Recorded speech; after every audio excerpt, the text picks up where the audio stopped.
बड़ा बनने के लिए बड़ा सोचो। अत्यंत गरीब परिवार का एक बेरोजगार युवक नौकरी की तलाश में किसी दूसरे शहर जाने के लिए रेलगाड़ी से सफर कर रहा था। घर में कभी कभार ही सब्जी बनती थी, इसलिए उसने रास्ते में खाने के लिए सिर्फ रोटियां ही रखी थी। आधा रास्ता गुजर जाने के बाद उसे भूख लगने लगी और वह टिफिन में से ही रोटियां निकालकर खाने लगा। उसके खाने का तरीका कुछ अजीब था। वह रोटी का एक टुकड़ा लेता और उसे टिफिन के अंदर कुछ ऐसे डालता मानो रोटी के साथ कुछ और भी खा रहा हो, जबकि उसके पास तो सिर्फ रोटियां थी। उसकी इस हरकत को आसपास के और दूसरे यात्री देखकर हैरान हो रहे थे। वह युवक हर बार रोटी का एक टुकड़ा लेता और चोट मोट का टिफिन में डालता और खाता। सभी सोच रहे थे कि आखिर वह युवक ऐसा क्यों कर रहा था। आखिरकार एक व्यक्ति से रहा नहीं गया और उसने उससे पूछ ही लिया कि भैया तुम ऐसा क्यों कर रहे हो, तुम्हारे पास सब्जी तो है ही नहीं, फिर रोटी के टुकड़े को हर बार खाली टिफिन में डालकर ऐसे खा रहे हो मानो उसमें सब्जी हो। तब उस युवक ने जवाब दिया, भैया इस खाली ढक्कन में सब्जी नहीं है,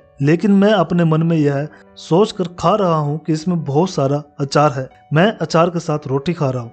फिर व्यक्ति ने पूछा, खाली ढक्कन में अचार सोचकर सूखी रोटी को खा रहे हो, तो क्या तुम्हें अचार का स्वाद आ रहा है? हाँ बिल्कुल आ रहा है, मैं रोटी के साथ अचार सोचकर खा रहा हूँ और मुझे बहुत अच्छा भी लग रहा है, युवक ने जवाब दिया। उसके इस बात को आसपास के यात्रियों ने भी सुना और उन्हीं में से एक व्यक्ति बोला, जब सोचना ही था तो तुम अचार की जगह पर मटर पनीर सोचते, शाही गोभी सोचते, तुम्हें उनका स्वाद मिल जाता। तुम्हारे कहने के मुताबिक तुमने अचार सोचा तो अचार का स्वाद आया, तो स्वादिष्ट चीजों के बारे में सोचते तो उनका स्वाद आता। सोचना ही था तो भला छोटा क्यों सोचे, तुम्हें तो बड़ा सोचना चाहिए था।